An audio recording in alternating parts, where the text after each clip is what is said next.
देवानंद विद्यार्थी आदिनाथ भगवान की जय। दर्शन जन्मणी माता की जय। श्री भक्ताओं महास्तोत्र काव्य की जय। आचार्य मानकुंज महाराज की जय। आचार्य गुरुवर श्री विद्यासागर जी महाराज की जय।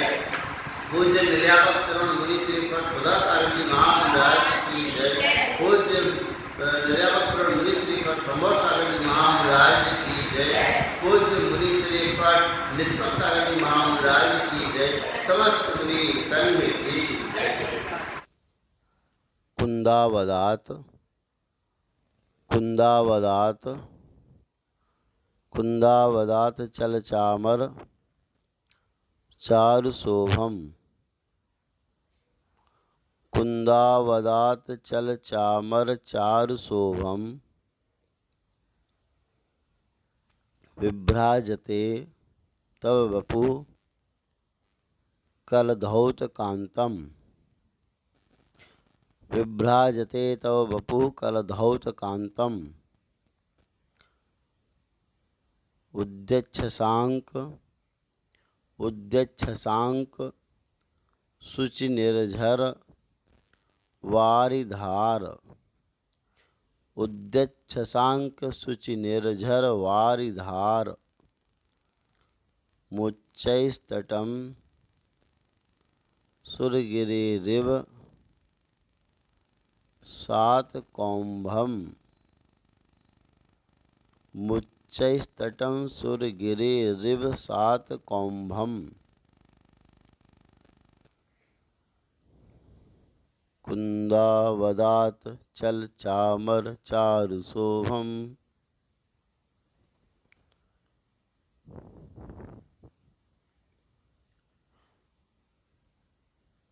विभ्राजते तव वपुः कलधौत कांतम।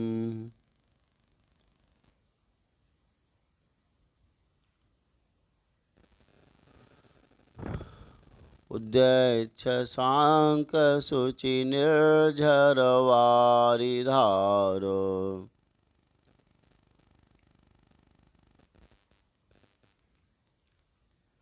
मुच्चैस्तटं सुरगिरेरिव सातकौंभम।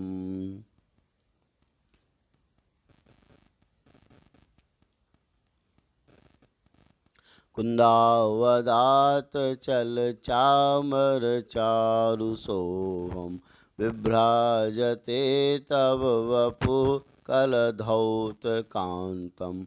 उद्यच्छशांक शुचि निर्झर वारिधार। मुच्चैस्तटं सुरगिरेरिव सातकौंभम।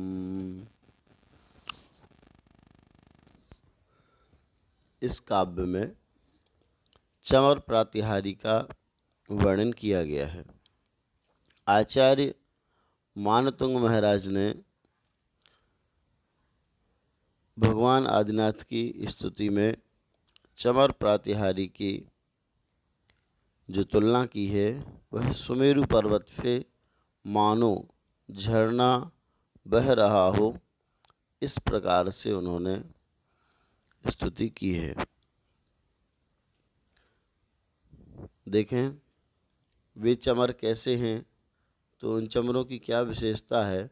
सबसे पहला पद दिया है कुंदावदात। कुंद अवदात अर्थात कुंद पुष्प के समान।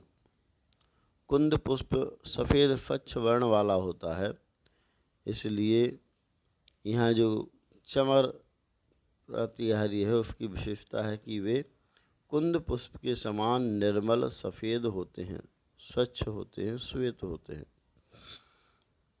तो वे चमर कैसे हैं? कुंद पुष्प के समान निर्मल श्वेत हैं। कुंद अवदात। चल चल अर्थात चल रहे हैं, हिलाए जा रहे हैं, ढुराए जा रहे हैं, अर्थात ढुरते हुए चामर चामर चमर। कुंद पुष्प के समान निर्मल श्वेत, ढुरते हुए ढुराए जाते हुए चामर कैसे हैं? चारु शोभम। चारु अर्थात सुंदर, शोभम शोभा से युक्त हैं, सुंदर शोभा से युक्त हैं। ये चमरों की विशेषता हो गई। वे कैसे हैं? कुंद पुष्प के समान हैं, सुंदर शोभा से युक्त हैं और देवताओं के द्वारा हिलाए जा रहे हैं। अब आपका शरीर कैसा है? कल धौत अर्थात स्वर्ण के समान, कांतम कांति वाला, स्वर्ण के समान कांति वाला, तब वपुः तब तुम्हारा आपका वपुः शरीर, स्वर्ण के समान कांति वाला आपका शरीर विभ्राजते सुशोभित हो रहा है। अर्थात भगवान का शरीर का वर्ण जो है वह स्वर्ण के समान है और उनके दोनों ओर कुंद पुष्प के समान सुंदर शोभा से युक्त चामर हिलाए जा रहे हैं, ढुराए जा रहे हैं। तो कैसा दृश्य प्रतीत होता है? तो आचार्य मानतुंग महाराज कहते हैं कि जैसे उद्यत छशांक, उद्यत अर्थात उदीयमान, छशांक, इन दोनों पदों को अलग अलग करेंगे, संधि पद तोड़ेंगे तो उद्यत शशांक ऐसे पद निकलेंगे। उद्यत अर्थात उदीयमान, शशांक अर्थात चंद्रमा, उदीयमान चंद्रमा के समान। क्या है उदीयमान चंद्रमा के समान? शुचि, पवित्र, निर्झर, झरने, झरने कैसे हैं?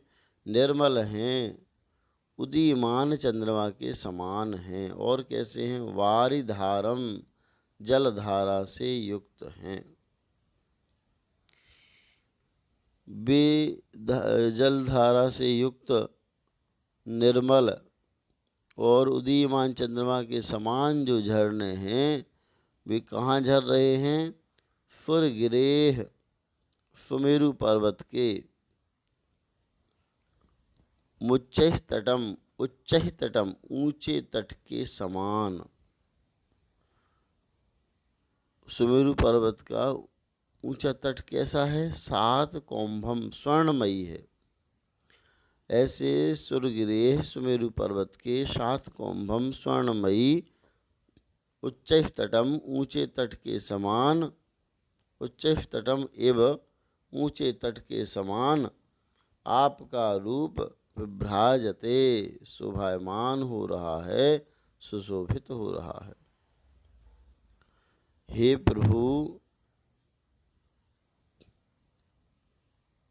आपके हेम वर्ण के शरीर पर देवताओं के द्वारा जो कुंद पुष्प के समान सुंदर शोभा से युक्त चमर ढुराए जा रहे हैं, तो ऐसा सुहावना दृश्य प्रतीत होता है जैसे सुमेरु पर्वत के ऊपर सुरगिरेह, सुमेरु पर्वत के 7 कौंभम स्वर्णमयी ऊंचे तट पर उदीयमान चंद्रमा के समान निर्मल झरनों की जलधारा बह रही हो, ऐसा सुशोभित हो रहा है आपका शरीर। विभ्राजते अर्थात सुशोभित हो रहा है।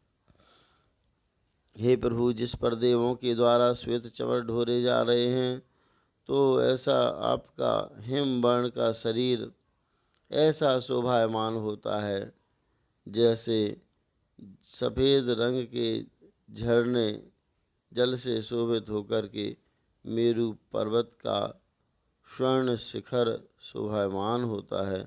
अर्थात सुमेरु पर्वत के ऊपर से मानो झरने झर रहे हों, ऐसा शोभायमान हो रहा है आपका शरीर।